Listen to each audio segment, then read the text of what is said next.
Hey everyone, this is Rich, PlantBased Coaches Podcast. I'm here with Dr. Suzanne Fox, and Rob Lee is joining us as well. We're very honored today to have Robert Cheeke. He's been a good friend of mine for years. He's been a huge influence in my life. He's really the reason I became 100% vegan. I was plant-based at the time, and his message resonated with me at the time as I was trying to build muscle. I bought his vegan gear over the years. In fact, I'm wearing his vegan strong sweatshirt. He's familiar with that one. I just love his work. I started with the No Meat, No Problem shirt at the gym in 2016. I was doing his challenge. It wasn't really a challenge, but I call it a challenge. It was a 13-week journal that he had, and it got me going because after that 13 weeks, I never wanted to go back. I was done with animal products at that point. And over the years, I became more and more ethical vegan. And that's why I truly love this book, Impactful Vegan. I appreciate the advanced copy, Robert, because I've learned so much. And I have been wanting to do more, for the animals. I already do a lot of things, I think, for the community, but really it's about helping the animals now too, and the planet as well. And this book is really opening my eyes. So, Robert, welcome, and we're happy to have you here. Thank you, Richard. It is so great to be back, and thank you for that very warm introduction. And Dr. Suzanne Lee, thank you for being here, and Rob Lee, good to see you. Yeah, thanks. Great to see you. So good to see you guys. So good to finally meet you. Yeah. Thanks for having me. Thanks for taking the time this morning, and thank you for your enthusiasm about the Impactful Vegan and the habit changes that really are the foundation of this new book, which is really what you kind of alluded to, Richard, with your intro, with that 13-week Shred It journal way back then, Right. many years ago, almost a decade ago. That was designed also to create habits that are long lasting and that become our new second nature, our new normal, that becomes the sum of who we are and what we do. And really, that's ultimately what the Impactful Vegan is. It's not a why vegan or how to be vegan or anything like that. It's how to make the greatest impact. And that's why it's so exciting. And that's important. One of my questions, which I might as well ask now, is why do you think there's so many vegans that become ex-vegans? Because they haven't reached that level of being impactful, obviously, if they become former vegans. Why do you think that is, that there's so many failed attempts, unfortunately? Yeah, I think that's actually probably the first time I've been asked that during this interview circuit that I've been on. And it's a difficult question. Ultimately, I think there's a few things going on. One, I think there are some lack of nutritional intake that some people are overlooking, and they do feel like they need a nutritional change. They feel like they need something different. It seems strange that reaching for animal products and animal byproducts would be the answer, but if that's what they were used to most of their life, they strayed away from it. Perhaps they ate a diet that was far less calorie dense. They weren't satiated, they weren't full, they weren't satisfied. They didn't fully find the foods that made them find joy in the nutritional intake or in their daily life, because eating is something we do 3, 4, 5, 6 times a day. Even if they had a strong why, a strong why not to eat animals, sometimes if people don't feel well, they go back and they revert back to what they were doing. And I say that, Richard, because that's what I've observed. I don't know about you, but in many of the cases of the ex-vegans or former vegans or people who jump to carnivore diet, it almost all comes down to health claims. That's what I'm seeing. Yeah, me too. So it's not like they didn't have a clear why. They didn't care about animals. They didn't care about veganism. They didn't have a moral compass that was pointing to a North Star that was, designed to end animal suffering. In fact, some of these individuals, and you might know some of them, were very much involved in the vegan community, were even speakers at festivals, were, I think, even had vegan tattooed on them. They worked for nonprofits, but they got scared. Humans get scared pretty easily.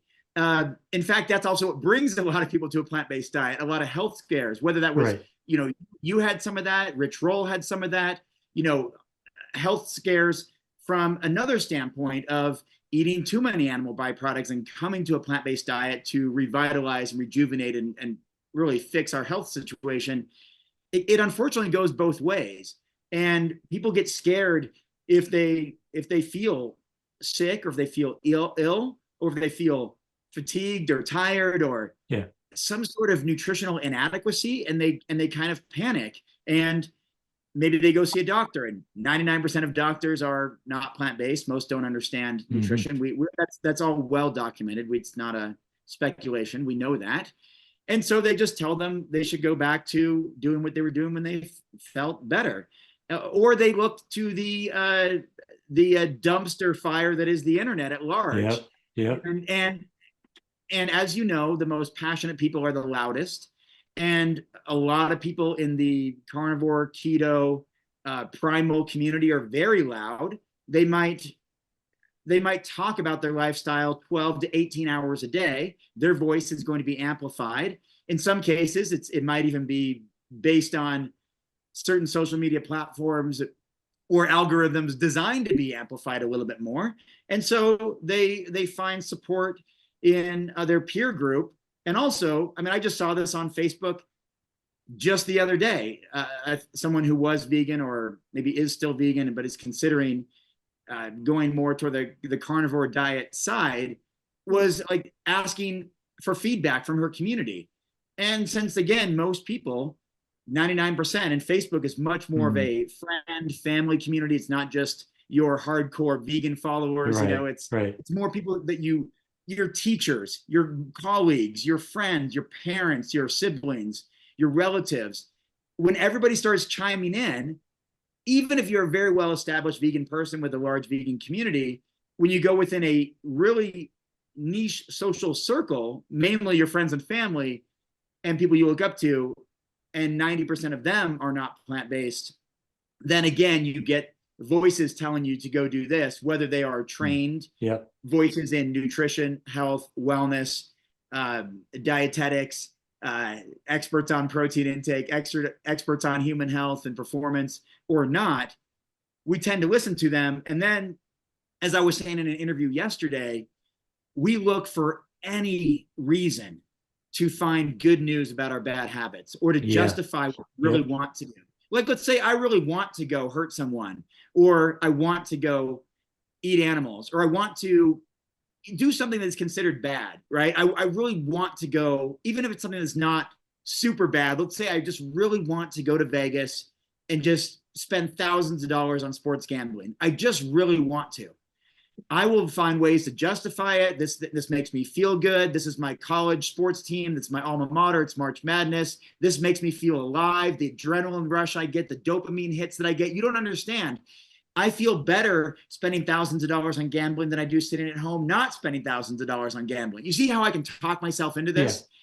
I can talk myself into eating animals. I can talk myself into wasting money, time. I can talk myself into doing anything. If I really look for justification. And then what happens, and I've never used this example before, let's just run with it, this gambling example. So what if I'm just determined, I'm going to go to Vegas, I'm going to gamble, and then I talk to my friends who are also interested in sports gambling and sports betting. Hey, do you guys want to do a guys trip? Do you guys want to come with me? Do you guys want to do it? Let's go together. We can go to these hotels, go watch these shows, go to these places, get this kind of food. And all of a sudden, my peer group is all in, and I have full support. And it doesn't matter if the money is better spent on what we call an impact bucket, helping animals. It doesn't matter if it's better spent paying my mortgage. It doesn't matter if it's better spent putting in a Roth IRA. What matters is that I just justified what I really want to do at my core, and I'm going to find ways to do it, even if it goes against rationale and logic that's telling me, Robert, think 10 years from now, you put that money in an IRA, you put it in a savings account, or you have your donation tripled by a wealthy donor to help animals, and you can help thousands of animals instead of a few hundred. I still want to go to Vegas. And that's Yeah. what I think is happening. People going back to eating animals, they want to go to Vegas. And But it starts, I think, with a concern about how they health. feel, Yeah. Yeah. which also could have to do with caffeine or lack of sleep or stress or anxiety Exactly. or these other things. I mean, how is eating the cheese, or eating the Yeah. leg of an animal like the solution? There's got to be Exactly. something going on, and psychologically we say this is really what I want to do anyway, and I'm going to just pretend it's part of the solution. Yeah. The thing is, for me, I didn't share this with many people. This is probably like 5 years ago. I don't remember, but I wasn't feeling right, and I wasn't getting those thoughts of going back to animal products because I was already full-fledged vegan and I had the ethical side. So I would never allow myself. So I had to make tweaks with my diet, which is, I think when you started out too, you felt like you were weaker, right? When you initially started in 95. Sure. I barely stuck with it. Now, granted, this And for the internet. I was a teenager, didn't have a lot of my own money, but I wasn't even eating food. I right. was eating like bread rolls, bagels, chips and salsa, Yeah. just plain spaghetti, dry cereal, top ramen noodles, including dry noodles, eating them crunchy. Yeah. That's the thing, Richard. It's a lot of people are not eating a healthy diet, and whether you can call it whatever you want. Some people eat in a totally raw diet, which you could do responsibly, but many people don't. It's harder to Right. do responsibly. It just is. That's just the Yeah. scientific nature of it. And I don't feel well, I'm losing all this weight. Well, come on, it's only 300 calories per pound, or leafy greens 100 calories per pound. You're under eating, you're underweight, you're undernourished, and of course you're going to crave something like fish or whatever that's calorie dense and that's going to be nourishing. I mean, you could crave other things, lentils, potatoes, tofu, whatever, but Right. people have their biases and their preferences from what they've already eaten. And so, yes, that's the thing, Richard. I was actually just recalling that yesterday in a Mhm. conversation with my wife, Karen, that even well into my vegan lifestyle, there's another time I wasn't feeling all that well. We spent a summer living in Canada and we're planning a family trip to go back there. Right. My dad's family lives there. And I was saying, yeah, I kind of regret those 3 months we lived in Victoria, because I mostly kind of stayed in the condo that we rented because I felt this kind of, not brain fog, but like this stuffy, kind of stuffy nose. Maybe I felt like I had developing allergies and this kind of stuff. And maybe I Mhm. did. But I was also addicted to 400 milligrams of caffeine every single day during that time. Had trouble sleeping, therefore I'd wake up groggy, therefore I'd get a late start to the day, therefore I didn't want to Yep. drive 20 minutes into the city center, therefore I would have like a bit of a stuffy nose, I'm not sleeping well. So, as you know, I cut out caffeine in 2018 and I've been caffeine free ever since, and I'm fine. I mean, look, I'm vibrant Right. on camera right now, just Exactly. glowing. Exactly. Great. So I think people need to pause and recognize that going back and eating the flesh of animals, the secretion of animals, the eggs of animals is probably not the solution, especially if that's the primary cause of early mortality in humans, the consumption Yep. of those very ingredients, those very foods, if you want to call them, and that there's probably something else going on. And sometimes it is stress and anxiety, or it's noise pollution, or it's air pollution, or it's water pollution, or it's food contaminants, or it's inadequate calorie intake, because we fall back to habits like, well, I'm vegan, I'm just going to eat, bread and sauce and pizza and all this stuff. And that may not be the answer to good health. And Right. therefore, Right. Of you course. crave something that yeah, there are some nutrients.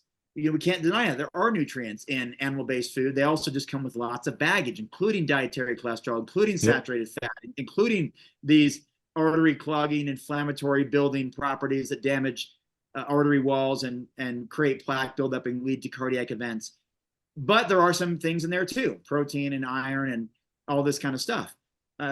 But I think we have to recognize, that's why I think we have to have an honest conversation about it. So when you ask me that question, which is a new Yeah. question for me, even though I touch on it in the book about Yeah. the fact that people do leave veganism and we're trying to prevent that, Yeah. I think how they feel personally, that's what I've seen as the driving It's not that people really just can't wait to go eat dead animals. That's not it. They've got Right. some other issues going on. They're a little bit scared. Humans get fearful. We want to preserve our own health. That's Yeah. part of biology and evolution. We want to stay around, pass on our genes, or at least, continue to live. Exactly. Yeah.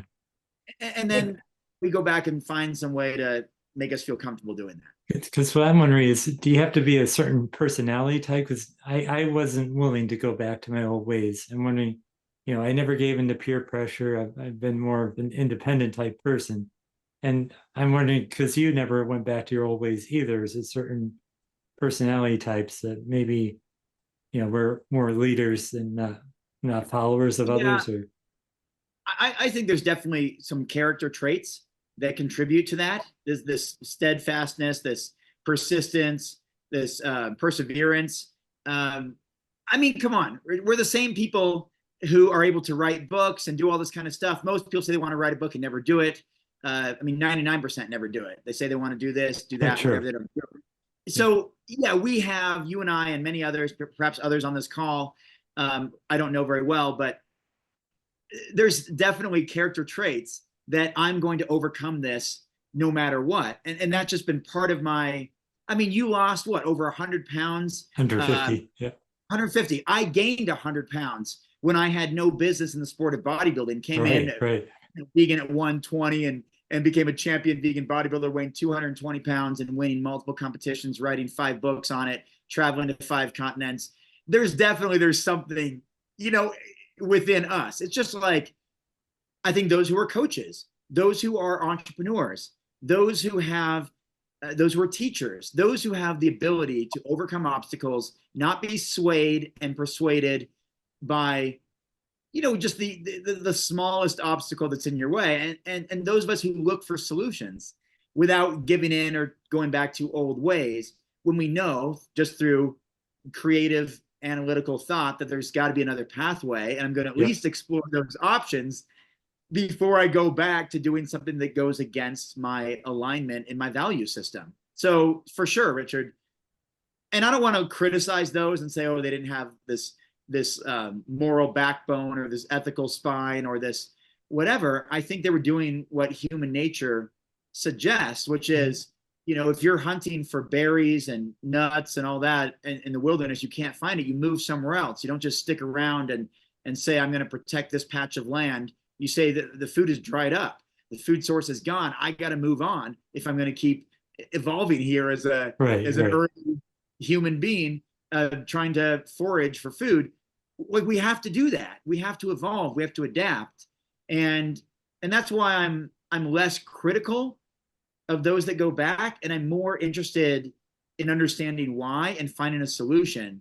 And in fact, I was speaking in Toronto a few days ago, and there was a gentleman who came up and talked to me. He also asked a question at the end of my presentation. He's on his 3rd attempt. He was vegan, then he fell back, started eating animals, went back again, fell back. He's back again. And so we kind of just talked about that. Like, why is that? And what does it mean to you? What are you afraid of? Why do you keep going back?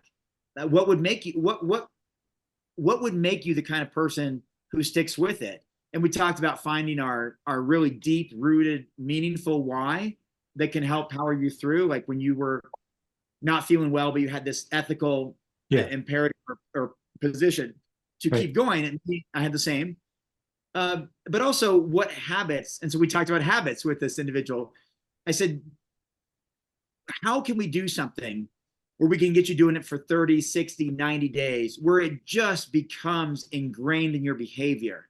Even if your moral perspective shifts a bit, you've got these habits that you cultivated and nurtured and developed, and that now lead you on this path that you're on for the 3rd time. You clearly want to be on it. And so we look for solutions there. And I think that's where, how to meet people where they are, rather than criticizing or critiquing or just discarding people because they totally abandon the movement. Right. Suzanne and Rob, I think you both probably have questions. Yeah, it can be very scary to do that, especially if you have no support and your whole community is telling you to go ahead and go back to the animals. It's very scary, just to take that on.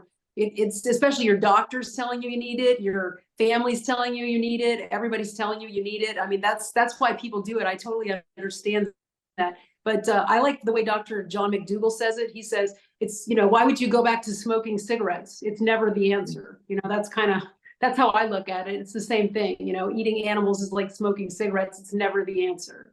Right. I think the difference though is that most people don't see it as smoking cigarettes. Right. You have to tell them that way. Yeah. You have to explain it. The general public sees eating animals as a healthy act that's good for their. They know fast food is bad on some level, but they think eating animals is good. Milk does a body good. Beef is what's for dinner. We're at the top of the food chain. That's where I think people's perspective. I think sometimes we might have that perspective. Sitting is the new smoking. Eating meat is the new smoking.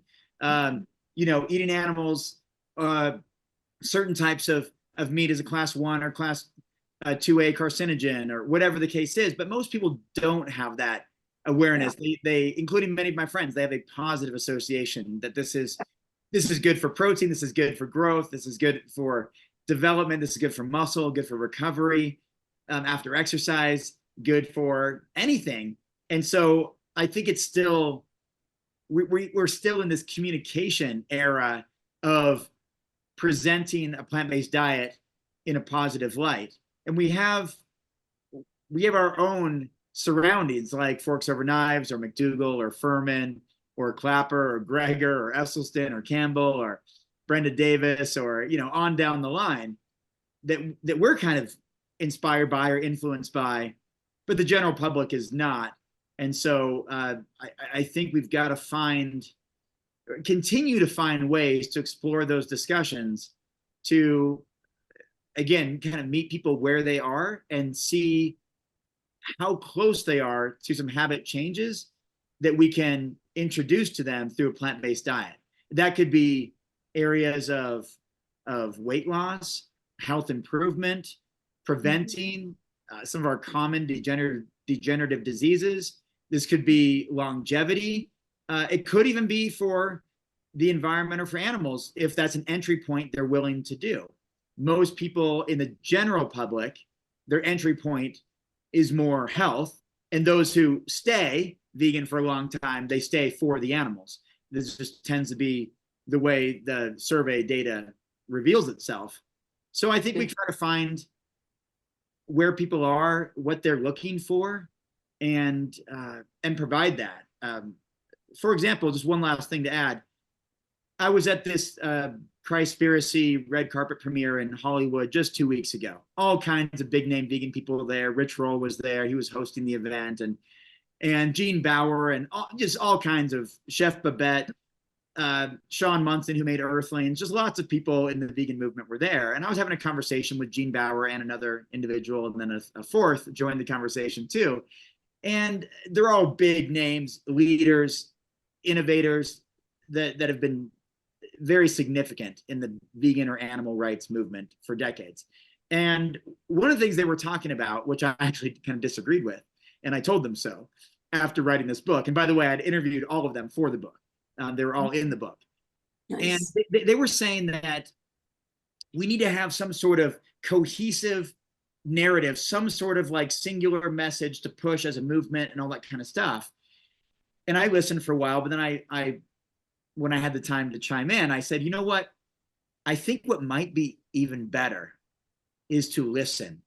Instead of just us pushing a message, whether it's just pushing this animal rights message, pushing this health message, pushing this environmental message, pushing this, whatever it is, prevent common diseases, lower cholesterol, help the planet, save cows and chickens, whatever it is. I think it's perhaps even more important to listen to people who are not vegan about what their concerns are. Because if their concerns are still protein in 2024, we've got to keep talking about it. If we've moved beyond that and their concerns are that, well, I've been reading a lot about or hearing a lot about this my ancestors living in caves, and I really want to go back to honor my heritage or whatever, then we could talk about how we were gatherer hunters, not hunter gatherers. We gathered more than we hunted. It was easier to do. It was more sustainable. It was more readily available, that we gathered berries and fruits and nuts and vegetables and all that more than we hunted. We could have those kind of conversations, or we could talk about health and all the incredible transformations and all the work that Dr. Greger has revealed, or that Dr. Campbell and Esselstyn have shown, or Dr. Milton Mills, or whomever it is. And I think that's where it starts. It starts with listening, because like we started this conversation about people leaving the movement. And what if all we do is just share our narrative with them? Well, you never cared about animals in the first place. You need to care about animals. You were never really vegan. Is that going to bring them back? No. But if we listen to them, ask them questions about, why did you go back to eating animals? How does that make you feel on a physical level, an emotional level, on a spiritual level? What changes have you noticed? Or what was it like when you were vegan? And how did that make you feel? And how did you feel about your relationship to animals during that time? Was that something positive? And did you enjoy making a profound difference in the lives of many, and being part of this hopefully welcoming community and all these things? I think we ask some of those questions and listen, perhaps more than we just push a narrative, and maybe that's part of the solution too. That's a very good point. Meeting people where they are instead of criticizing them for what they've done. Yeah. So Robert, what is your typical diet, like a day with you? What do you generally eat like throughout the day? Yeah, that's a great question, because it's constantly evolving. I sometimes struggle with the word typical, like a typical day, because, and I say this out of just enthusiasm, I guess. I recently gave 11 presentations in 12 days. I was in 5 countries in 4 weeks. Sometimes I don't have a typical day. But then I was talking to a coach, ironically, as I'm talking to coaches here, who said, Robert, that is your typical life. Like you say, well, I'm on the road a lot and all that stuff. But if that's what you do year in and year out, and I'm on my 19th year on tour, that's why I bumped into Richard in New England and Worcester and New York City. And I, maybe again, I'm working on landing a speaking engagement in Worcester again. I should know awesome. any day. I'll know literally like within a day or two. I should know if I'm confirmed. So I'll be back there in a matter of weeks in June, perhaps. I have to embrace that, Rob. I have to realize that might be typical, that I'm eating kind of on the road. So I'll give you an example of when I'm at home, and then a little bit of example of what it's like on the road. So I'll try to be as transparent as possible and not tell you what I want you to hear, which it would be, sure. I would tell you what I want to tell you is that I eat like oatmeal with berries and walnuts and all that, but I just don't do that anymore. I did for a period, but I don't. So here's what I really do. So I usually start my day with water and fruit. I've got all kinds of fruit at home right now. I could rattle them off for you. I've got blackberries, strawberries, blueberries, pineapple, cantaloupe, watermelon, oranges, tangerines, ironically, no bananas right now, and then a bunch of frozen berries, but those are all, and avocado. Those are all just fresh fruit. That's probably, I listed a 10 probably. So I start my day with fruit. I like eating energizing food in the morning that's energizing, hydrating, nourishing, and full of antioxidants, vitamins, minerals. I want to feel like really good to the start of my day. And then I will admit, they're probably on my desk or around here. I eat snack bars like Lara bars because I'm at the computer. I love Lara bars. Yeah, they're fruit, nuts, and seeds, right? So it's not, yes, some of them have chocolate chips and peanut butter and all that. But I'm being transparent. I'm telling you what I really do. So I'll eat a couple of bars. And by the way, I documented this for like 3 months straight, every calorie I consumed just recently, from like October through January. So that's how I know that this is accurate. And so I'll eat some snack bars while I'm working on my computer here and working away, editing books, writing books, doing my thing. And then comes sometimes more fruit, and then lunchtime. Lunchtime, I don't do a ton of meal prep. My wife does. So if she was gracious and made some for me, I just kind of reheat whatever is there. That's rice and lentils, burrito bowl material. Usually I can just make my own burrito bowl while she's busy working in her office. I can just go in and I kind of I reheat a lot of stuff, to be honest. Yeah. So like I might have today even, I don't know, rice and then garbanzo beans and some spices and sauce, kind of on top of that. Lots of tofu in the fridge. I try to be prepared so I can mix and match lots of things. I would love to tell you, Rob, that I eat lots of salad greens, but I don't. And so I'm not going to say I have a salad for lunch when I don't. Sometimes I do, but it's really not super common. I really go for the rice and vegetables and tofu, kind of the heartier stuff. I mean, I'm a former bodybuilder. I still have some muscle mass, which you be able to see on camera. Hard to tell. They are. But yeah, so I train hard. So I like the calorie dense stuff, I'll be honest. And so I eat that. And then again, snacks back in my office here where I kind of hang out all day in the basement here.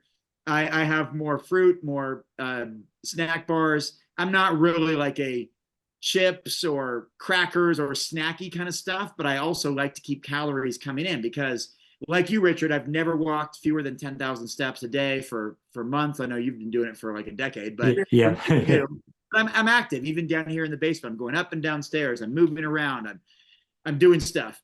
And so I do like to snack during the day, but it's more like those concentrated 220 calorie bars, no-cal bars, Lara bars, those kind of brands, Nugo bars. So I'm just being honest what I do. And then I go walk the dogs, go to the gym, and then I have my biggest meal of the day. I know some people say don't eat a lot late at night, but that's my schedule. I work out in the evenings, and so I have my dinner and post-workout meal at the same time. So that's like the same thing. And so that's like a proper dinner where I sit down with my wife and we kind of go over our days because she works in her office upstairs. I work in my office in the basement. We catch up on dog walks or at dinner. And so we have a nice long dinner in the evening, hopefully not too late. And there she does make a salad and a bunch of healthy options besides just me reheating things quickly in the middle of the day and rushing back down to get to my computer. And so we will have, I'm very grateful. My wife makes 99% of our meals. We rarely go out to restaurants unless we really want to go out and make sure we vote with our dollars and support places that have vegan offerings or vegan restaurants. But we mostly eat at home, which also means supporting a lot of vegan brands too, that maybe we have like a vegan plant-based meat or cheese or whatever that we put on a pizza that we make or that she makes, or she makes lasagna, or we have a pasta meal, or we have burrito bowls if I didn't have that for lunch, or we have she makes these great soups with big chunks of potatoes and tofu and kale and all this stuff, different types of, we had a gnocchi soup the other day. She makes this like, what's it called? Soupa Toscana, like a vegan version of one that you find at like Olive Garden or something. It's really hearty. She puts in plant-based meats and potatoes and all this kind of stuff. And so that's dinner, which likely will have a little bit of salad greens there. And then I'm not a real big dessert person aside from, I had this really weird thing. Richard, let me know if you came across this in your coaching. I don't do, I mean, even if you offered me free vegan cake, I'd be like, oh, I'm good. Or pie or pastries or donuts. That's not me. But for whatever reason, I absolutely love frozen fruit popsicles. I'll have one even all winter long during the Colorado snowy winter. I had one last night. Actually, I had two. I love And I think it goes back to my childhood. I loved eating fruit popsicles on the farm growing up, Yep. and it's just something I never outgrew, even though I'm 44 years old. So, so that's my day. And depending on the time of year or what my goals are, I'm eating about 2,500 calories a day to sometimes over 3,000, depending on whether I'm building muscle or I'm doing a fat burning program, which I just dropped. First time I've done that in a very long time. I'm right now the lightest I've been in 10 years. And it was a deliberate approach to fat loss. You were dropping out when you said how much weight you lost. It dropped right at that point, so I didn't hear you. Sorry. I dropped 25 pounds in 6 months. Okay. Wow. I was losing 2.6 pounds per week, and it was a deliberate fat loss approach. I was working with a coach, and I had a coach overseeing the whole program. And it was the first time I'd done that in a very long time where I focused on weight loss. And so I had reduced calorie intake, increased cardiovascular intake, exercise expenditure. That's why I started doing all the walking over 10 or 20,000 steps per day and all of that. And so I was just saying that sometimes I'll eat closer to 2,500 calories. Other times it could be well over 3,000, depending on what my goals are. And those are the kind of foods that I eat, where it tends to be a pretty good balance of lots of fruits, a good amount of non-leafy green vegetables. I still eat tons of broccoli and carrots and peppers and all of that. And then a lot of rice and tofu and legumes of all types, beans, lentils, everything else. And then creative meals for lunch and dinner and my snack bars throughout the day and my popsicle at night. And I call it good. Yeah. Yeah, that's great.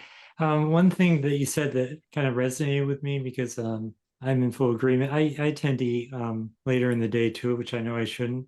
And it made me think how there's no such thing as a perfect vegan. You could ask anybody, and they're all going to have something that's sort of like a flaw that you hear a plant-based doctor say not to do. I mean, there's no such thing as perfection, I don't think. And well, can I share with you how that really started to ring true with me? Yeah. So listen to this, Richard, and everyone else. This is really interesting. So I wrote my book, Shred It, which is an entirely whole food plant-based approach, right? Totally whole food approach, which I was following for a period of time, endorsed by Dr. Campbell and Esselstyn. Their names are on the front and back covers. They're major heroes of mine, massive role models of mine, right? So I go on this vegan cruise every year. 12 years in a row, I've been a speaker on this vegan cruise. And Dr. Campbell has been on every single one except the last 2 years, when 89 and 90. He's 90 now. He still does some in-person events, but he just hasn't done the cruise the last couple of years. So, I was always trying to be on my best behavior, try to impress these guys, my role models, my heroes. And I would see Dr. Campbell and his lovely wife, Karen, up in the cafeteria at midnight eating vegan pizza. And it was like, oh, okay. And then I'd be out on the dance floor, and I have photos of this, and me and Dr. Greger, and he's got a plate with pizza on it, and he's, eating all this vegan pizza. And I realized that a lot of us, myself included, but especially a lot of the doctors, we present the best information and we follow it mostly, but not perfectly. I think Esselstyn, Dr. Alan Goldhammer, and Chef AJ might be like the only exceptions. The rest of us, including Dr. Campbell, we talked about not eating too late at night. He's up there at midnight eating vegan pizza, preparing his presentation for the next day or socializing. I was up there last year with Doctors Dean and Aisha Sherzai, with Ocean Robbins, who runs the Food Revolution Network. We're all eating vegan pizza at 1 o'clock in the morning, having these, hour-long discussions about our plant-based brands and businesses and the state of the movement and all this stuff. And I've seen Greger like crazy recently. I just saw him like 4 days ago, and I saw him the week before that, and I saw him a few months before that, and a week before that. I just see Dr. Greger all the time now.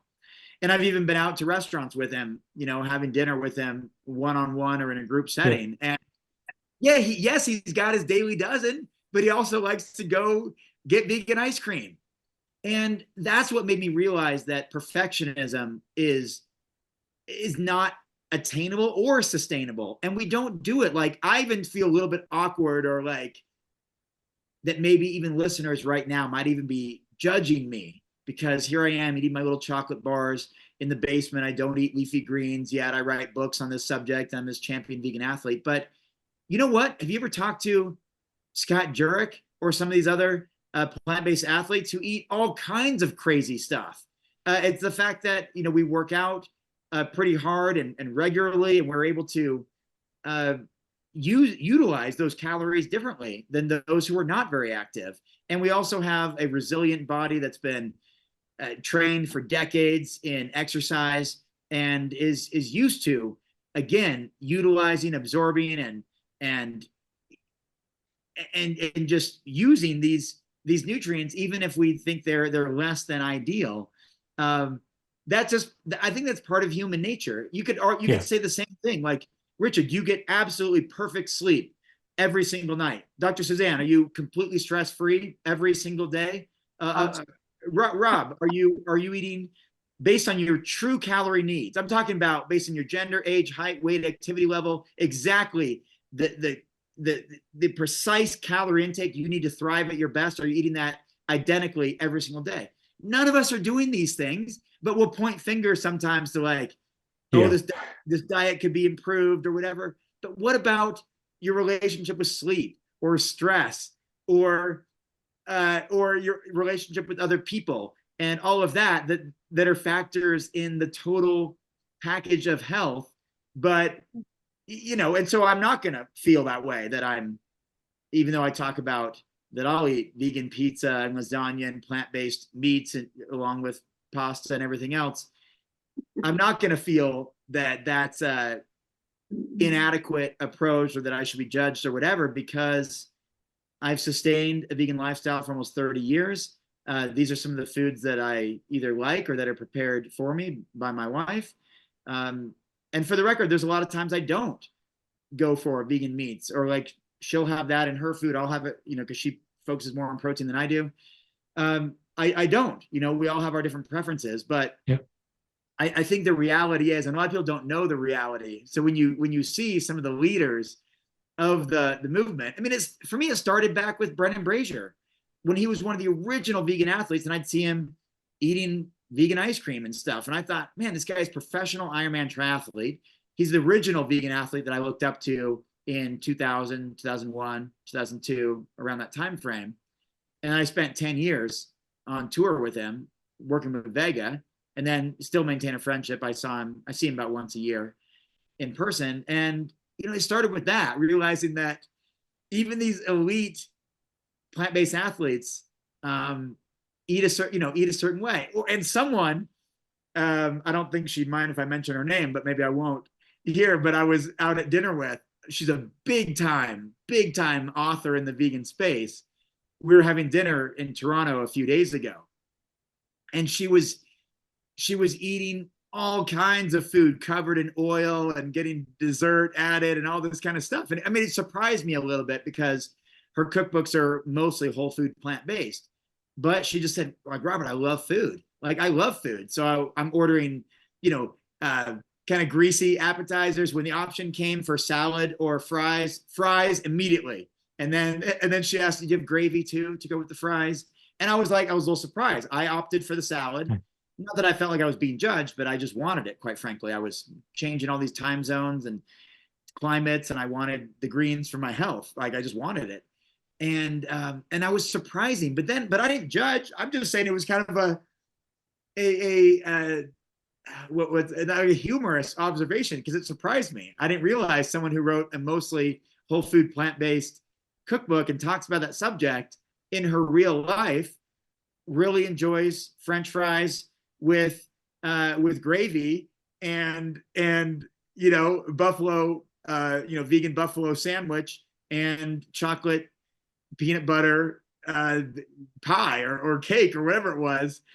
but again, it was no judgment. It was just that, listen, that's who we are. Some of us are more perfect, like Dr. Alan Goldhammer or Dr. Caldwell B. Esselstyn Jr. The rest of us aren't. 99.9% of us aren't. And that's okay. And I think that leads to like a lowering of stress and anxiety too. And also welcomes more people. Like Exactly.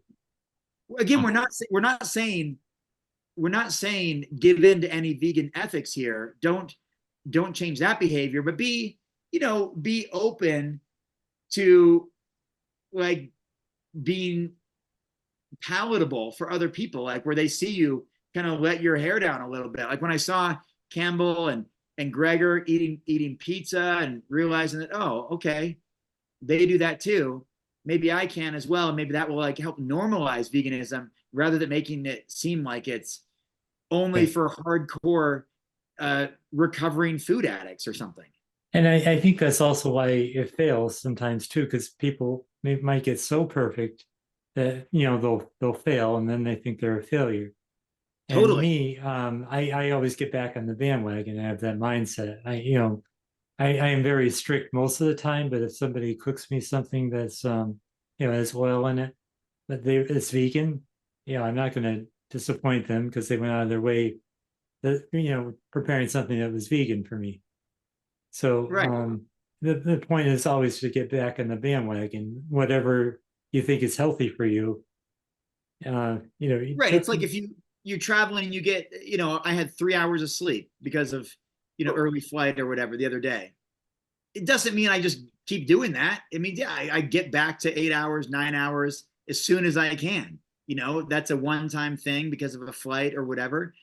Same kind of thing. You don't, just because I had some I went to an all vegan restaurant. It was called like vegan Buddha restaurant, I think, in Toronto.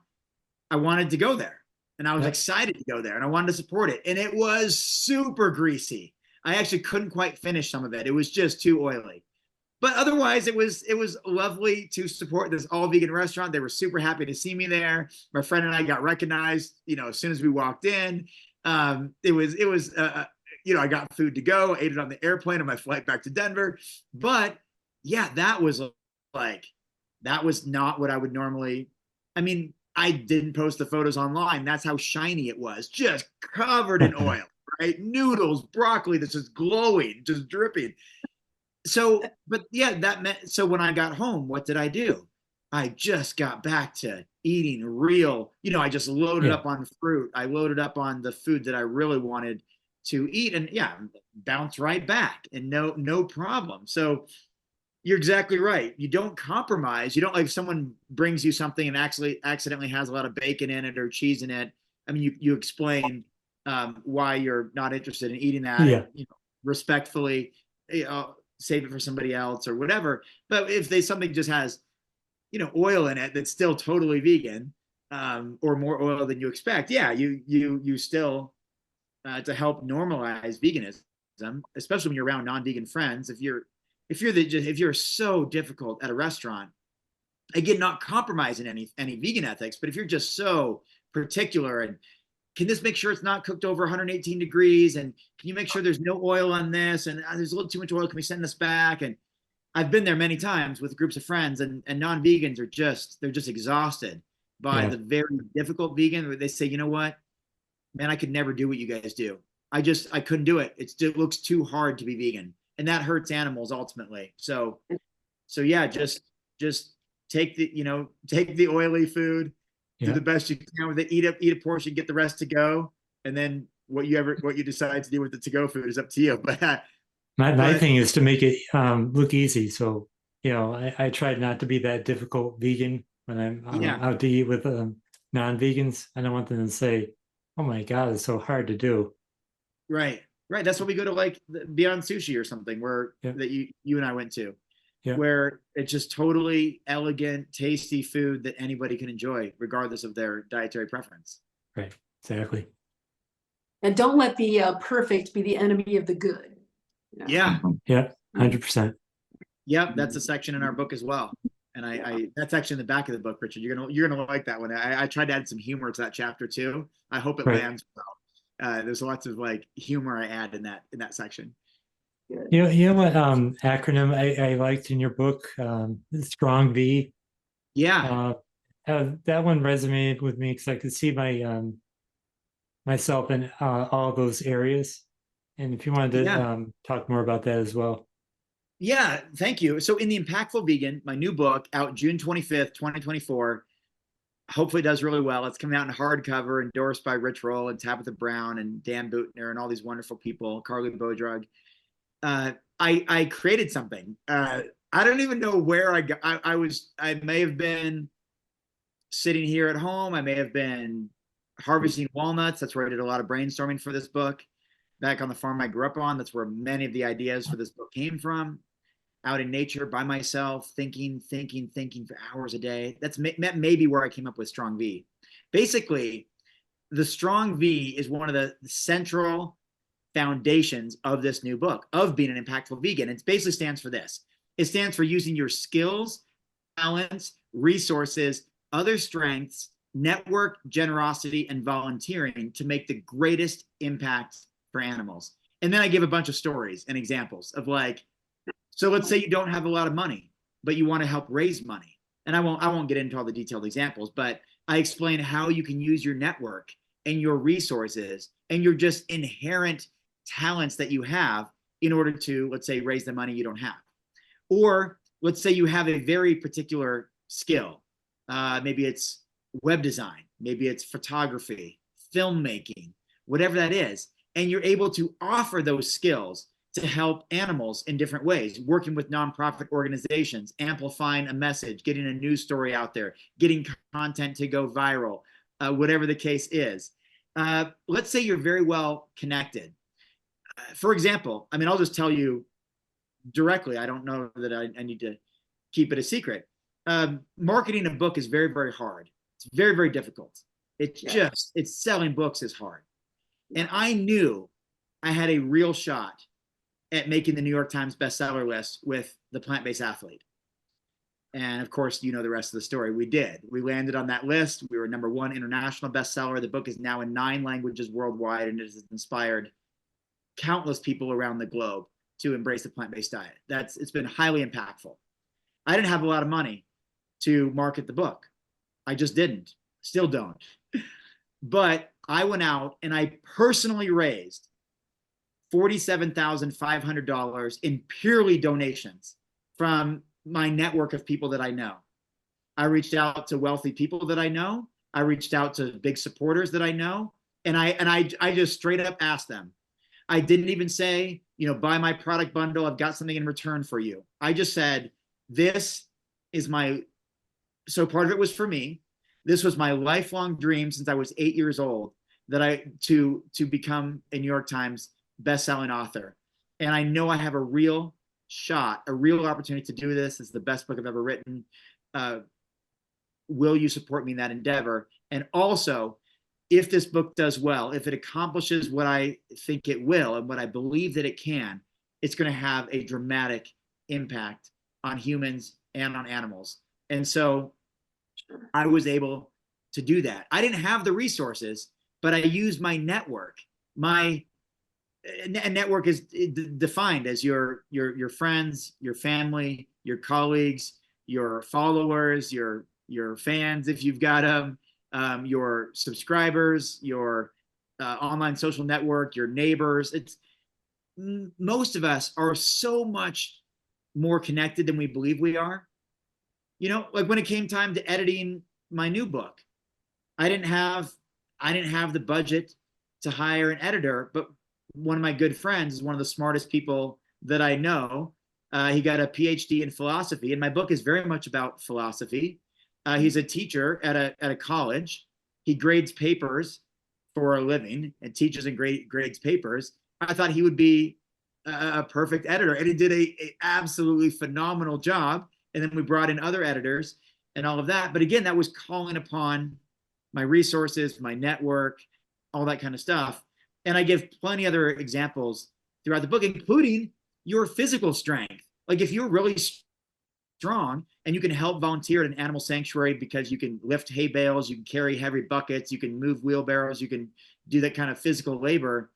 That's great. If you're connected to politics, I give example in the book of there's a guy who in Sri Lanka who works with members of parliament. He's a monk, and he works with members of parliament, and he has very strong influence, is very well respected, and he single-handedly basically prevented 100,000 monkeys from being deported to China to be used in animal experimentation labs because he was authoritative figure that parliament in the country of Sri Lanka respected. And he said, no, we're not going to send these primates to China. And that didn't happen because of that one individual's connection to government and parliament in their country. And I mean, it's also, Richard, how I was able to distribute $100,000 worth of Beyond Meat coupons in a single year because of my relationship with Beyond Meat and my connection with them. And by the way, that also helped us become a New York Times best-selling book because we gave everyone who pre-ordered the book, which was thousands of people, free Beyond Meat products. We also offered free Beyond Meat for a year, you know, where you got a free coupon, you got 52 of them to use one every week for an entire year. And multiple people won that. That was all my using my skills and talents and things and relationships that I built. My wife and I got plant-based menu items listed in a Broadway style dinner theater here in town that seats 300 people nightly. They never had vegan menu items until we filled out comment cards. We met with the rest, the theater manager. Not only did they put vegan menu items on the menu, they announced it in front of 300 people, at least multiple times while we've been there. We're season ticket holders. We only go every 3 months when there's a new show. And multiple times we've been there, they point us out and they say, because of our season ticket holders over there who are vegans, they filled out comment cards. We listened and we put it on the menu now for everybody to enjoy. And Richard, when I looked around, the woman next to me ordered the vegan option. The table to my left, someone ordered the vegan option.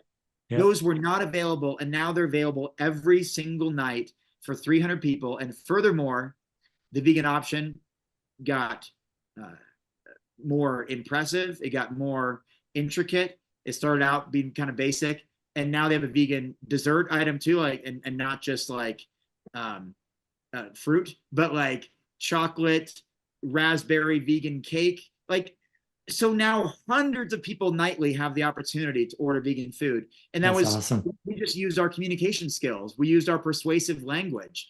That's what the Strong V is all about. There's basically, Richard, the whole idea is that you can do so much more for animals than you ever imagined. Instead of sparing a few hundred animal lives per year, as you saw from some of the infographics, you can spare 10,000 animal lives per year by using your Strong V, which is where the Vegan Strong method comes from. That's using all those different sets of skills and talents to get plant-based products into the hands of omnivores and to turn people on to plant-based foods and to vegan living. And we do that very effectively through a number of these strategies that are outlined in the book that anybody can do. Even if you say, well, I'm not really talented or I'm not really skilled. No, you are. Partly because you just got to find your talent. Right. Talents are things you're born with. You have either athleticism, creativity, problem-solving skills, art skills, singing. So you're just born with some of these things. Exactly. And skills are things you learn typically through school, through college or trade school, or through just learning, whether it's woodworking or computer science. You weren't born with, You weren't born with the ability to build a house or the ability to code. The internet didn't exist when but you learned it, right? Yeah. You learned how to be whatever architect or photographer, or videographer, or computer programmer, or mechanic, or whatever. You learn that, so you have those skills, and I mean, people forget about that. Like, exactly. One of my friends is a welder. He can do things. So he could help out with machinery at a farm to help animals in ways that I absolutely cannot. I just can't. I don't know how to do that. Other friends are skilled in completely different areas. where they can manage finances, for example, and look at a big financial picture and realize this amount of fundraising needs to happen, or we need to cut costs here. We need to do where other people might be lost during that. And so, or other people like Gary Vaynerchuk famously said, you think you don't have very many followers online and all this stuff. And this example is a little bit dated, as you can tell by the examples. But what if you had 2 followers? You had 2 followers, and they were Barack Obama and Oprah Winfrey. Oh my God. You're doing fine, right? So there's people I know. Josh Balk, for example, I interviewed him for the book. He has one of the great stories in the book. If you're not familiar with Josh Balk, he's one of the most influential people in the history of the world to help animals. He's the one that led the team that got California Proposition 12 passed, which is the strongest animal protection laws in the history of the world. It's impacted billions of animals. It means that the 5th largest economy in the entire world, the state of California, 5th largest economy in the world, if it were its own country, cannot buy or sell meat or eggs from caged animals, caged hens for eggs or for chicken, or gestation crates for sows, for pigs that were in caged. It's impacted billions of animals, and furthermore, he got those same laws passed in 11 other states, from I think Washington to Colorado to they're all listed in the book. Yeah. But yet, go look him up on Instagram. He's got like, I don't know, 163 followers. But he raised $13 million.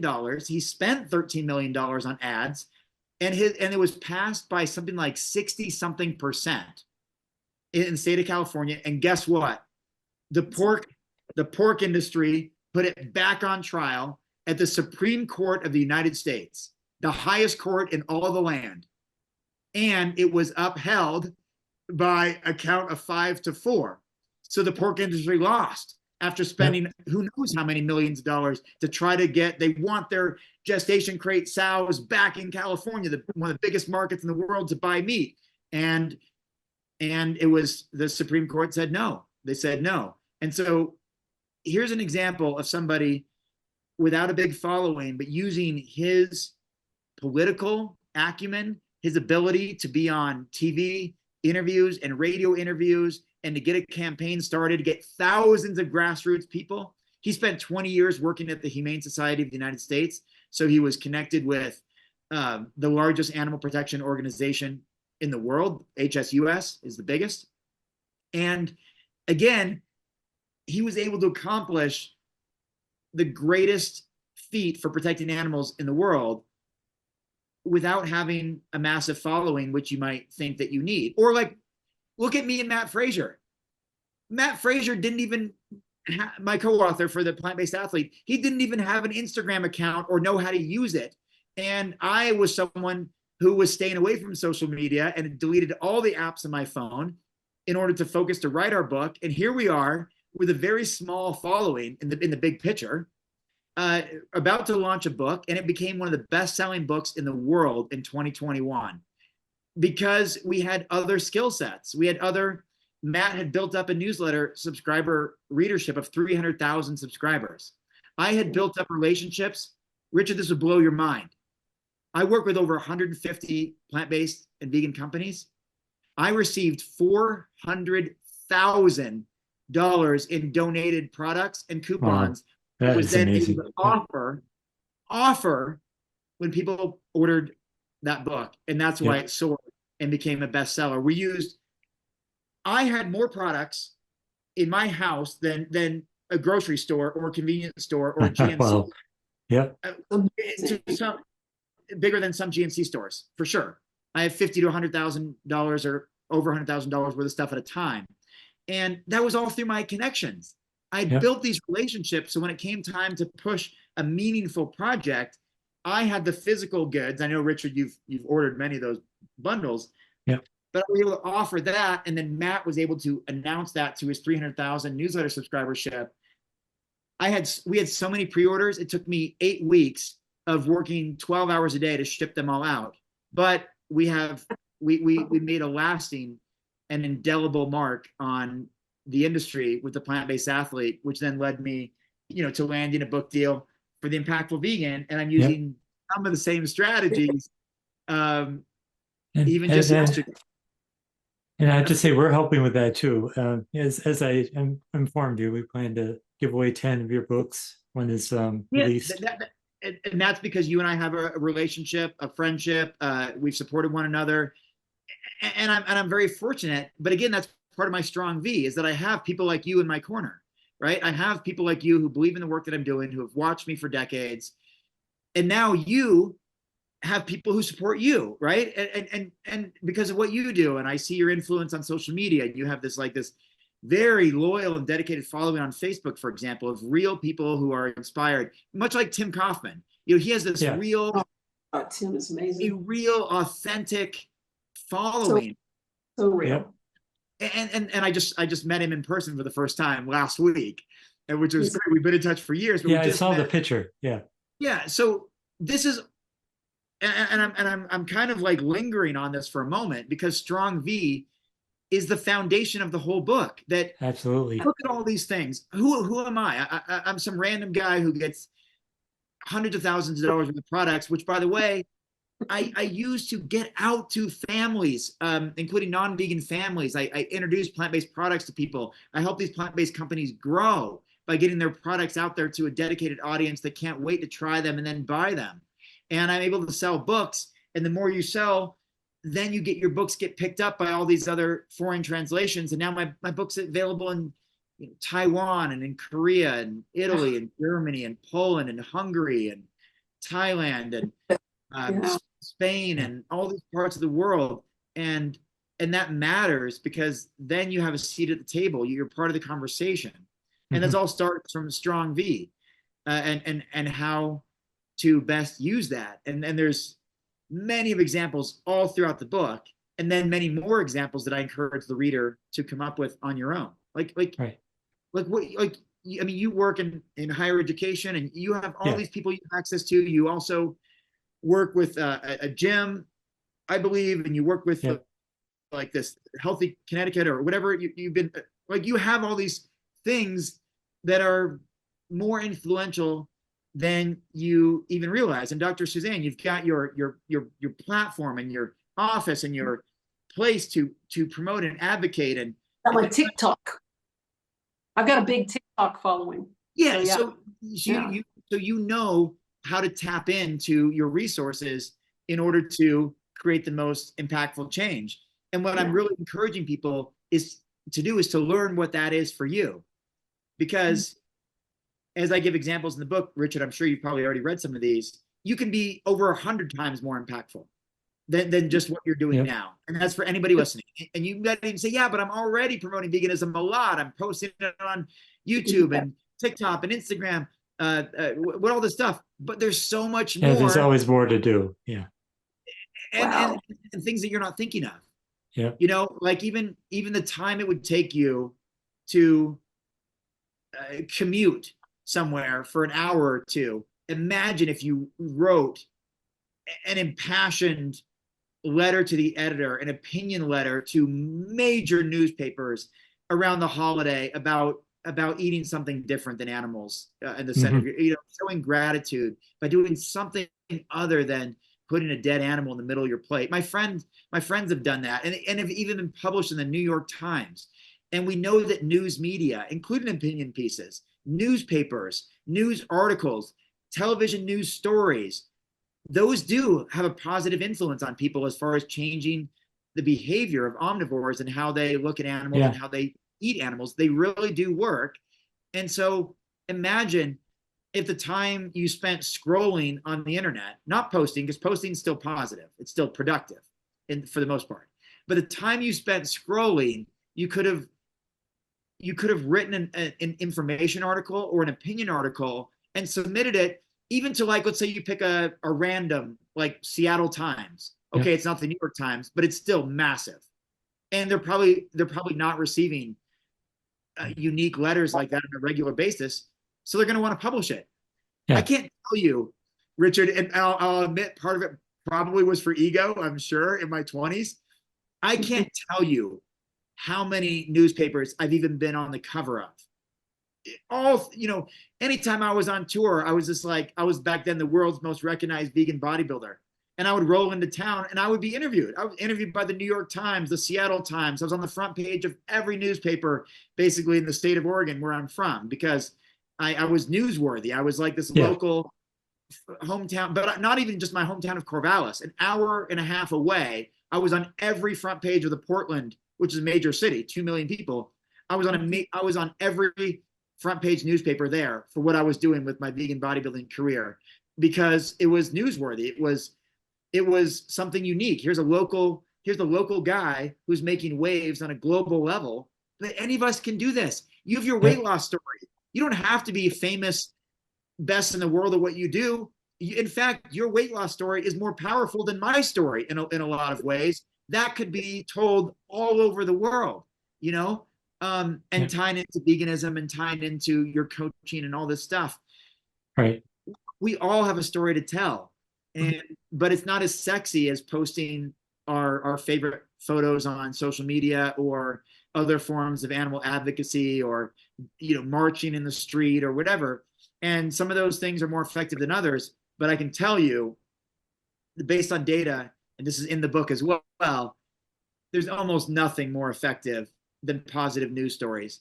That's where we get our information. I agree. Yeah. That's where my cousin cuts out in the newspaper if there's an article about veganism, and literally mails it in the mail to me, because she's a bit older. She's my mom's cousin, actually. So she's a bit older, a couple of decades older than me. And that's where she gets her news. That's where my mom gets her news. That's where my friends get their news.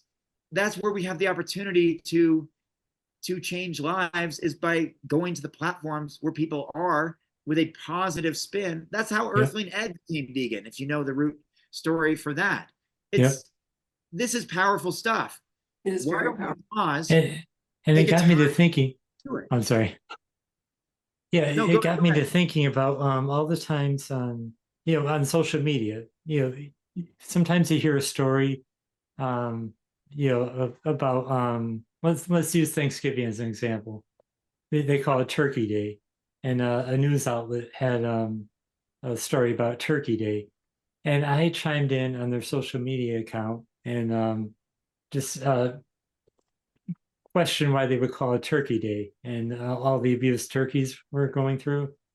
And that got so much response. People either loved or hated what I said, but it got people talking. And just the power of one voice, just in a simple post that they did, it could really, boost the audience, and just the power of one voice. Yeah, I've created a huge stir over on TikTok with my plant-based dogs. Whoo, you want to get people heated? That's where the heat is, right there. Yeah. And we've got 2 plant-based dogs. One has been plant-based for 13 years, as long as we've had him. The other one for 8 or 9 years, as long as we've had her. Yeah. But I'd love to share just one example, because they happened like 2 days ago. So I have a decent following on my vegan bodybuilding and fitness Facebook page. So I made a post 48 hours ago on there. Anyone, you can still go back whenever this airs, you'll still be able to search through these posts. But so I made a post 48 hours ago about the dairy industry. Just a little kind of a meme or cartoon about a baby calf being separated from his mother, and because humans want her milk. And I reached, based on the analytics, the data that Facebook shared, I reached 3.8 million people in 48 hours already. That same post I posted months ago reached 15 million people. I referenced it in the book. And that's just, again, and I also gained 1,000 new followers in a day or something like that. But and I never had any viral content in 20 years since I got on MySpace in 2003. I never had viral content until writing this book. When I interviewed, there's an entire section on the book about using social media for change, to create positive change. And I was skeptical. And I already told you I deleted the apps for months at a time. I stayed away from social media. Wasn't really my thing. But I was sufficiently convinced that I should use it more for good. So I started, and maybe Dr. Suzanne, you noticed this too. once you get viral content to happen once, it happens again and again and again and again, and all of a sudden, I've had numerous posts reach many millions of people, including just one 2 days ago, and like Richard said, you get a little bit of mix of positive, negative, or like you said, it kind of stirs the pot a bit. But it reaches a lot of people on the periphery who never would have thought of that concept before, who think it gets them thinking. The cows just make milk for us. Like they don't realize that's what pregnant mothers do. That's how we, feed our mammalian offspring. That all mammals produced breast milk for their offspring and all this kind of stuff. And they just think, oh, cows just make milk for us. But then through discussions and through thousands of comments and millions of views and thousands of shares, it gets a conversation going, and it surely gets people thinking differently. And that's the power of, like you said, one of you said, I can't remember who said it, but one voice, one message. And I encourage people to use your voice. And I fill a nearly 300-page book with all kinds of ways to use your voice to help others. And that's what I'm just really excited about, the Impactful Vegan. And in fact, I was really moved even by Richard's text message to me the other day. I was traveling back from Canada, and I get this note that says, like, Robert, this is the best book you've ever written. And I know this is going to be a bestseller. I meant that too. Yeah. And thank you. And whether it is a bestseller or not, and I don't know if it will be, it's very hard to sell books, and I'm still working on raising the funds, and I have raised a bunch, but I still need to raise more. And I'm touring like crazy, and I'm booking more things, and I'm offering incentives, I'm promoting, I'm doing podcast tour, but it's hard to say if at least if it'll be a bestseller the week it comes out. That's usually an indicator of whether it will be at any point in its existence. But I wholeheartedly agree that this is the best book I've ever written. In fact, I've read it so many times, including just to have it fresh on my mind so I can give exact examples and reference numbers and people and their stories. And even every time, including a couple days ago, we had a late night flight out of Toronto, and I was like the obnoxious guy with the light on in the plane the entire time. Everyone else trying to sleep, but I didn't want to stop reading. Even when we landed, I'm usually obsessed because I have an addiction to social media and my phone. I'm usually like, as soon as we land, I turn my phone on. Okay, what happened on Instagram and Facebook while I was gone? Did I reach another million people? Who texted me? I didn't care. I was trying to read the book. Yep. And that tells me, as the person that wrote it for 2.5 years and who's read it 20 times, that if I'm still on the edge of my seat, just really enjoying it, then the regular reader who's not familiar with the subject matter is going to absolutely love it too. Exactly. And that's what you're one of the few people who's read, who has access to the full book besides just a free chapter. And what I've heard from others who have read the whole thing is they've said the same thing, that this is the best work I've done. There's no other book in the world like this. And that's why I wrote it, because Peter Singer and William McCaskill and Nick Cooney and others laid the foundation for reducing human suffering and human poverty, global poverty, in the most impactful ways. And I took a lot of those same principles and, of course, gave them credit all throughout the book. Their quotes are all throughout the book. Their influences all throughout the book. But I applied their very proven strategies to help farmed animals. And I think I did it in a very, very effective way. And I think the results are going to speak for themselves, where this book, if it reaches the potential that I hope and that I believe that it will raise millions of dollars for the most effective animal charities in the world. Yep. It will empower every single one of us, including me. These aren't like my ideas. Exactly. Yeah. I interviewed 40 people and looked at data-driven evidence and read not only those 3 books, but I also read Dr. Robert Mauer's book on the Kaizen way, which is how I came up with the vegan Kaizen system. I had all kinds of influence.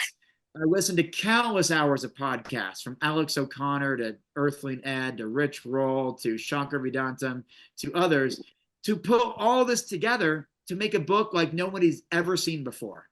Nobody's done it to this level, to this degree, with this amount of clarity, and with this amount of altruism, that if this works, or I should say, when this works, this is going to be a powerful part of the movement, because we're all going to say, you know what? I now know how to best use my strong V, my skills and talents and resources to the best of my ability. I'm going to maximize that. And I'm going to incorporate these things like the Vegan Strong method that I can do in my own life. I'm going to encourage people to follow the Vegan Kaizen system, which is small incremental steps toward forward progress that helps people develop habits that last. Yep. And overcome bad habits and develop new ones and the whole thing. And I'm going to understand who the right audience is. I mean, we talk about that. You're not there yet in the book, Richard. I think you're probably not to that section yet, but right. Who buys 80% of the groceries and makes 80% of meals that Americans eat? Women. It's women. Yep. And Yep.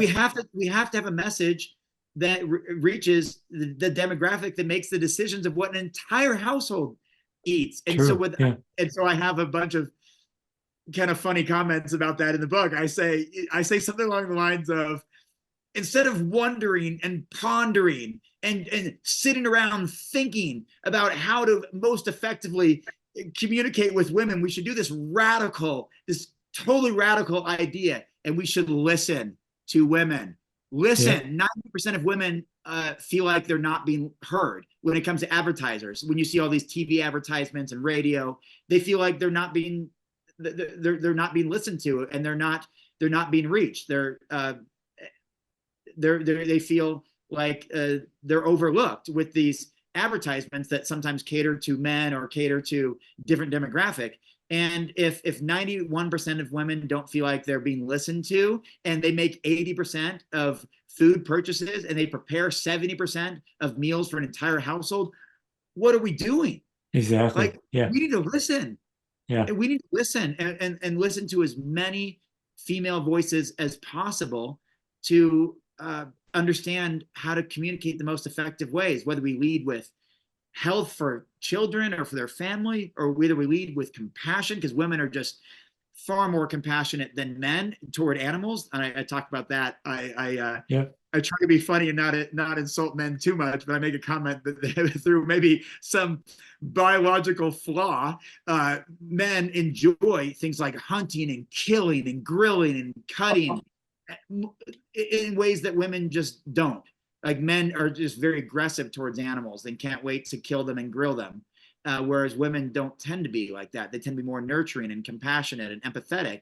We need to recognize that and have our communication be as such.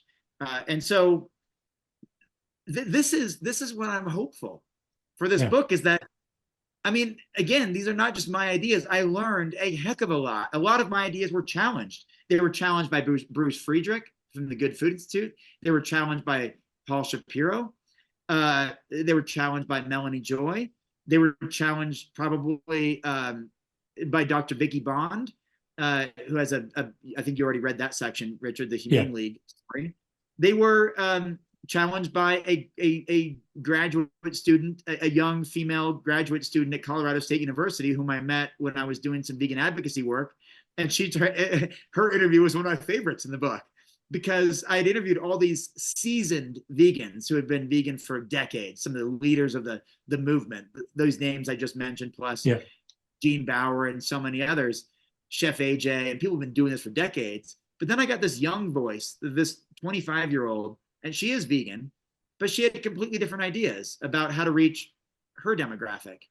And I realized, oh, I'm not listening, because I'm 44 years old. I'm not on a college campus 5 days a week like she is. I don't know how to reach a demographic of 18 to 22 or 18 to 24 that she does, because she eats, sleeps, and breathes it. That's her environment. And same with reaching the fastest growing demographic in the vegan world is the Black community. The Black Americans, African Americans are the fastest growing demographic. So I interviewed Will Tucker and others to learn all about that, why that is, and why representation in the Black community matters so much within veganism, and highlight Pinky Cole and Tabitha Brown and Tracy McCorder and so many others who are doing, John Lewis and Dominic Thompson and Milton Mills and all these others who are doing this great work. and understanding that's one of the fastest or the fastest growing demographic within veganism in America, and to understand why that is, because we're trying to make this thing grow and spare as many animal lives as possible. We have so many people to learn from that maybe fall in a different demographic. I'm not a 25-year-old female college student at a progressive college campus. Therefore, I have a lot to learn about that. I'm also not, a black man in his 50s like Will Tucker, who has seen all sorts of racism and being excluded, but also found ways to thrive and be incredibly influential and helping people in South Central LA and other parts of the country, where he's able to teach people from his community healthier eating habits that can change generational health for people. Yep. But that's not a demographic that I know very well. And so it takes listening to individuals. I'm also not a 70-year-old woman concerned about bone density and longevity and health and have 70 years of eating patterns, under my belt of experience, and having that emotional decision of how do I get myself or my partner or spouse or whoever to eat differently based on this data from the healthy doctors that many of us see as role models and heroes. I don't have that perspective either, and so we've got to listen to those learn voices. From each other. We've got to learn from each other. We've got to work together too, which is why I have so many diverse voices in the book, from different races, different ages, different countries and continents, and different backgrounds, because veganism is a global issue, and yes. we want this to be something that really takes hold if we're going to see a compassionate future, which means compassionate future for us, right? Less disease, more vibrant planet, a place we can call home, a place we can live, have some fresh water, reduce the 1 billion people who are hungry, starving every single day, reduce that number, get more plants to more people, reduce the 1 million people who die every year from diarrhea. They don't get clean water, they don't get clean food, and help the nearly, I hate to say it, the nearly 90 billion now. If you look back at the old vegan books, maybe some of you know this, it used to be 60 billion land animals. It was 50 to 60 and then 70. Now it's 90 billion land animals. Yeah. You've got to change that trajectory. And I think a book like The Impactful Vegan has some real possibility to spark that change. And you never know who's going to read the book. Exactly. I give you an example where Jon Stewart, he's back on TV now. I think a lot of us are celebrating that. At least I think he's still back on TV. Right. So he came across Farm Sanctuary, Gene Bauer's book, when he was on vacation at Airbnb. And that's what inspired John and his wife Tracy to create their own animal sanctuary. And John, with all his financial resources and celebrity friends and all that, he's able to now have his own animal sanctuary, fully fund it, sure. and all of that. And it started because he found a book in an Airbnb, which is another reason why selling books at large volume matters, because you never know who's going to stumble upon it. It could be a billionaire person who decides that he or she now wants to give hundreds of millions of dollars to the movement. That these things literally do happen. It could be the celebrity that has 20 million followers who just resonated with it because maybe their friend is vegan, and then this book helped really push them over the edge to adopt that as a lifestyle. You never know. Do you know why I wrote this book? Because I went to the Boulder bookstore in Colorado looking for Peter Singer's Animal Liberation book, and I didn't find it. And I talked to the staff, and they're like, "Oh, well, we have some other books by Peter Singer. One was called The Most Good You Can Do." I'd never heard of it. I'd never heard of effective altruism. I never heard of this idea of doing the most good. I bought the book. I read it. I loved it. And he talked about William McCaskill. And so I got William's book, Doing Good Better. And I read that. I loved it even more. Yep. And then I read Cooney's book. And then all of a sudden I wrote my own book. on the subject. I was the guy that stumbled upon a book by accident that changed my whole worldview. So you never know. Yep. You know, like, and I give those examples all throughout the book. How Earthling Ed stumbled upon a news story, and now he's one of the biggest voices for veganism in the world. So that's why the 10 books that you're going to buy and give away, you never know. You know what happened last year, Richard? This was so cool. We had a grand prize winner. You know, I had all these giveaways, right? From incentive for the Plant-Based Athlete for 2.5 years ago. This was so out of the blue. We picked this woman at random, so we don't even know who she is, who she was. We picked this woman at random to be our grand prize winner. She won a year supply of Beyond Meat. She won all these other things. And one of the things that she won was an hour-long conversation with me and my co-author, Matt Frazier. During that time, we found out she's childhood friends with Stephen King, one of the most successful authors in the world, and she gave him our book. And Stephen said, he said, I don't plan on being vegan, but I'll read it. And so we take her at her word that he maybe did read the book. And just through this random, just like Jon Stewart found Gene Bauer's book, we got our book into the hands of one of the most successful authors in the history of the world, Stephen King. That's amazing. Yeah. And what if it did resonate with him? And then he decides to create a vegan character in one of his, like, you know, horror films who refuses to, you know, eat the flesh of whatever. You never know what could happen. Exactly.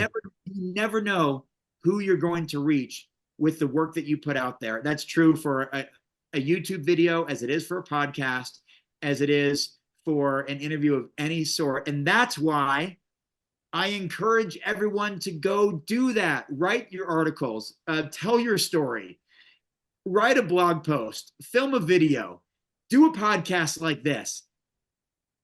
Because that's the only reason this book is even here, is because I stumbled upon books like this that changed my whole worldview on how to do the most good for others. Yep. And it's how we're going to create future positive change, by getting this story out there. And whether we reach the president of the United States, or we reach a major celebrity, or we reach one of the most popular authors in the world, we have the opportunity, by putting it out there, that possibility exists. And the fact that possibility exists means that in one way or another, it's very likely going to happen, at least for one of us. It's going to fall. You know, that's what helped get Ellen DeGeneres into this movement for a while, Oprah Winfrey into this movement for a while. It's, you know, through like Kathy Freston and her A-list. I just saw Kathy last week or 2 weeks ago. You know, she's personal friends with Oprah and Ellen and all these people because of just the circle that she associates with. Yep. And the influence that she has on people around her. That's powerful. And so that's what the Impactful Vegan aims to do, is to empower everybody to do the most good that you can do based on the skills and talents and resources and network that you already have available to you. And we all do that together at the same time. And that's how we power a movement forward. Awesome. You probably hear my cat in the background. He's been going crazy. Yeah, we probably have to wrap this up soon, but I did have one follow-up question that I was thinking, what is next for you after this? Do you have another book in mind, or? I do. I've already started it. Yeah. I don't know if you want to share it. If not, no worries, but. I wasn't going to at first, but I talked about it in an interview yesterday for the first time, and just briefly, and it was really well received by the interviewer and by the person that was filming, because this was an in-person interview here. So we had someone filming, plus I was being interviewed, and it was kind of fun.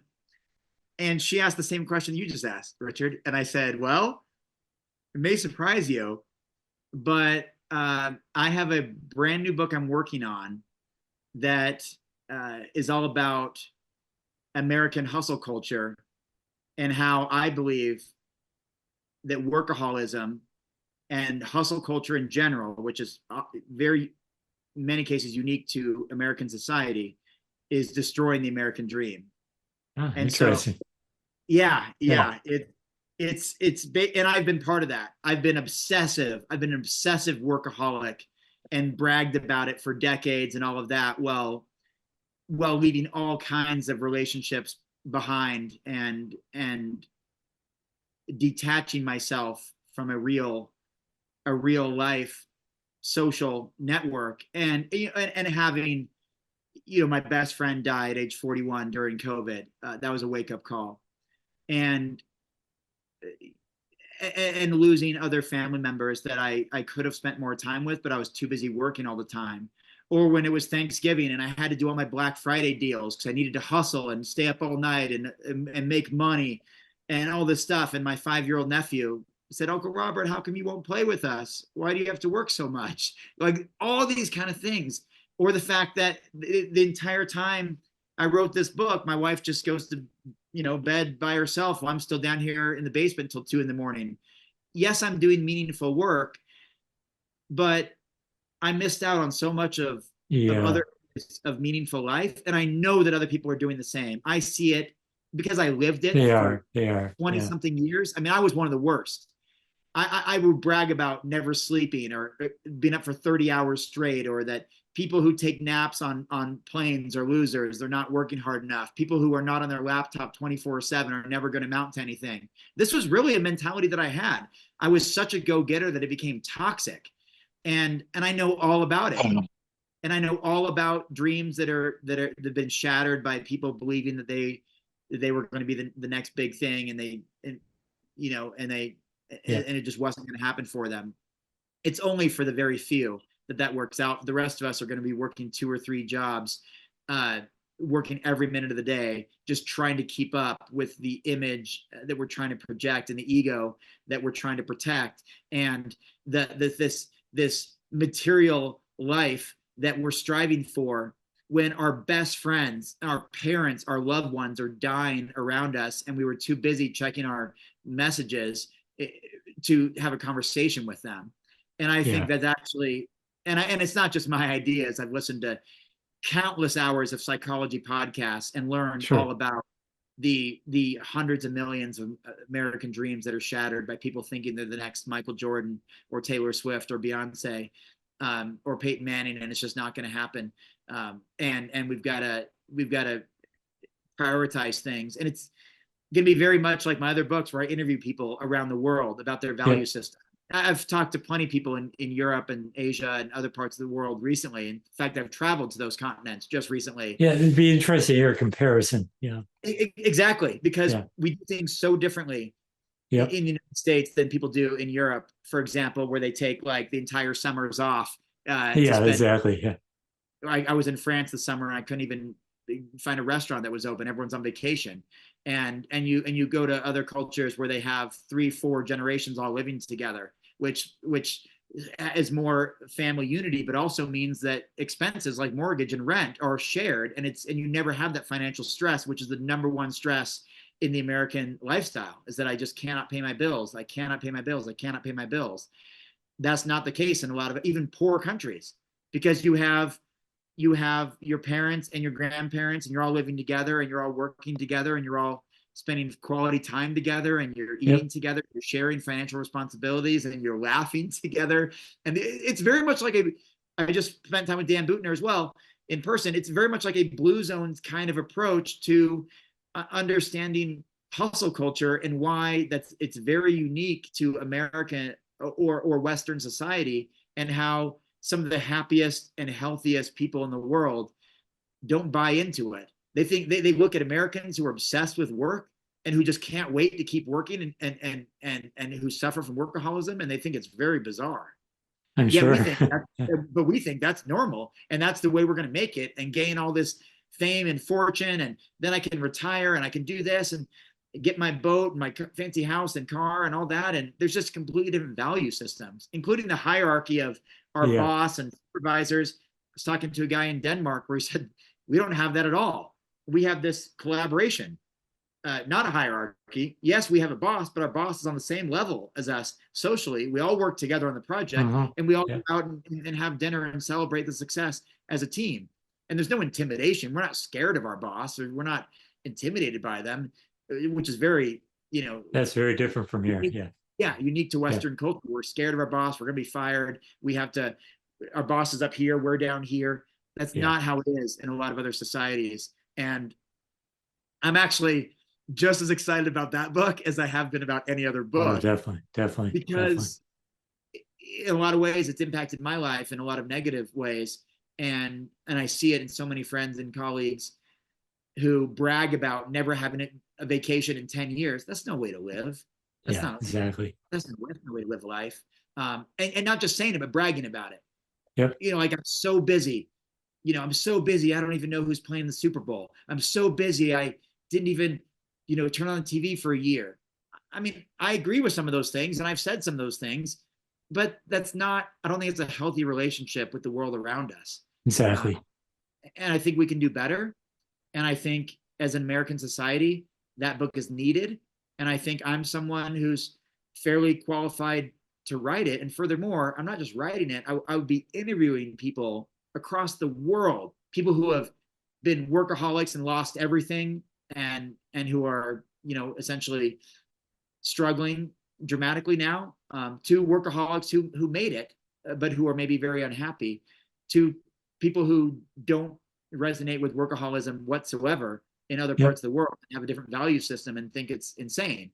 And I think every voice matters. And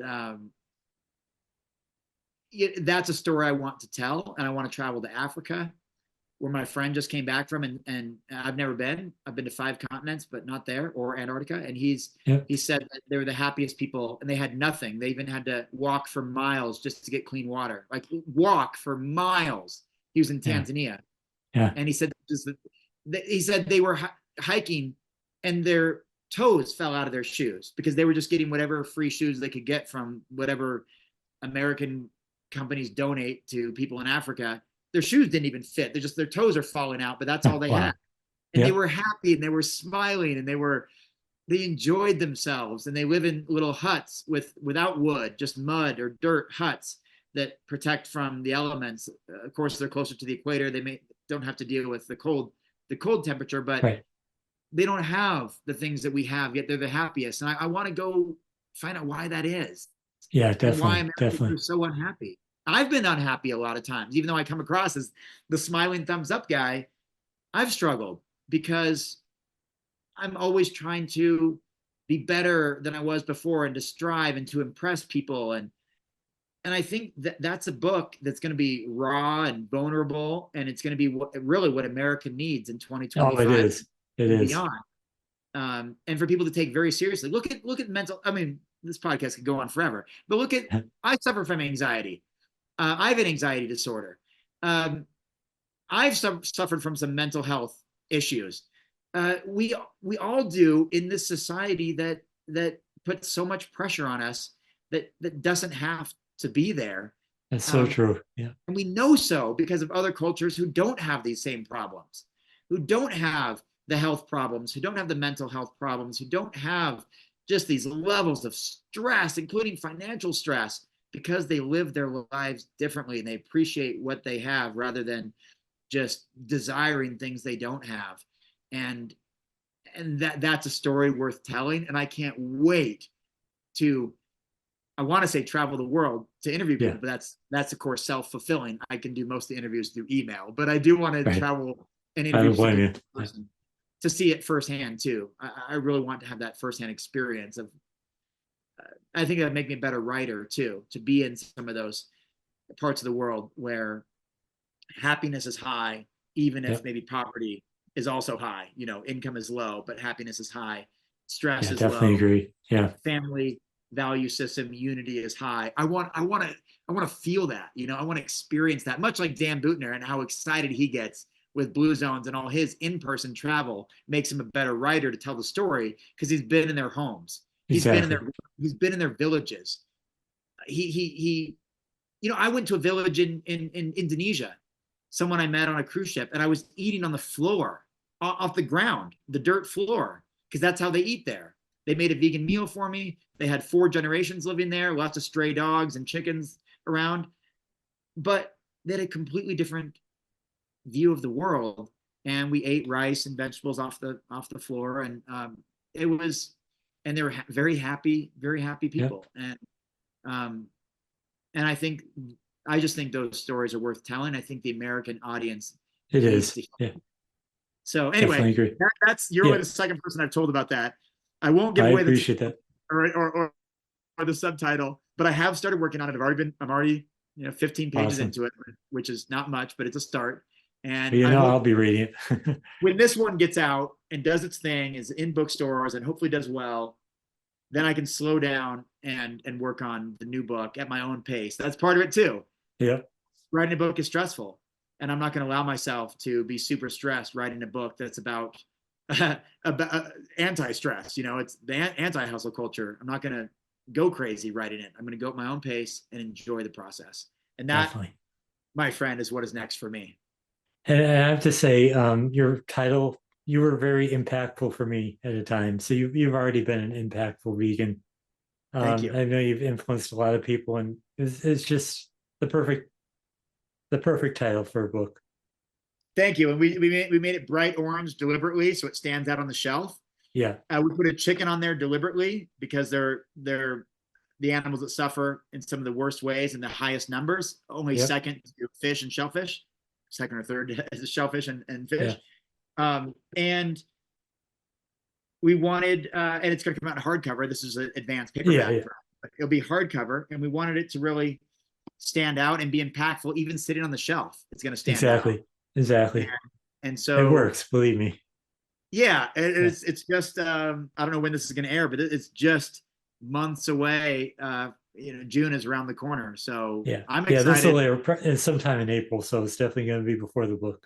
Yeah. And by the way, people can go to impactfulvegan.com and download a free sample chapter. You get the introduction and chapter 1 totally for free, 31-page PDF. Please read it. We have $200 worth of pre-order bonuses. They're all digital this year, so I'm not spending $30,000 in shipping costs and 8 weeks, 12 hours a day, sweating, trying to pack up products. But they're still great. These are ebooks and cookbooks and courses from many of the people like Chef AJ featured in the book, Drina Burton and others who contributed to this. And these are all bonuses that everybody gets. Just go to impactfulvegan.com and put in your email address to claim your bonuses and to see a sample of the introduction plus chapter 1. And I think you're going to really enjoy it. And then, of course, I encourage people to pre-order the book. Pre-orders matter a lot. Definitely. In helping book retailers know how many books to order for their bookstore, or even for Amazon, how many Amazon decides to order, which matters also as far as getting even a chance to make bestseller lists. So please pre-order, knowing that those orders matter even more than when the book is actually on shelves. Yep. Pre-orders really determine the success of a book. And so that's why we put so much effort into it, including nice, long, detailed conversations like this one. Yeah. And I enjoyed it too. I think my cat went a little crazy, but I didn't even know. He's on my lap right now. I didn't even notice. I saw a little bit of a tail in the shadow in the background, but it was a great addition. And thanks for having Dr. Suzanne and Rob on here as well. Yeah, I think Suzanne had another appointment, so she wanted to I know we went long. Most of my interviews. I appreciate it, though. I really do, and I appreciate you too.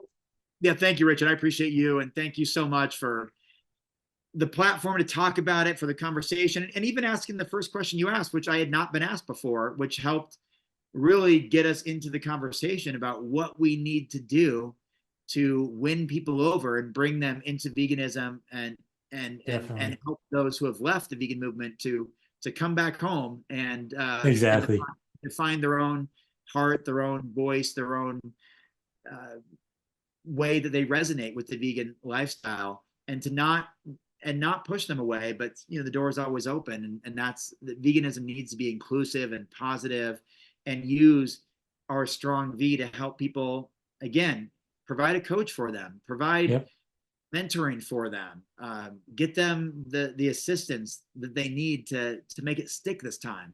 Exactly. Many of us have done it. Many of us have made it work for decades. Like, we know how to help others do it too. My cat just tried to scratch me. So yeah, I guess he's giving me a message. Well, Yeah, it is you. awesome to catch up with you. And if you are in Worcester, I look forward to seeing you there, and just keep me Yeah, posted about that. I will text you if I get that confirmed. I should know either any day now or early next week. Awesome.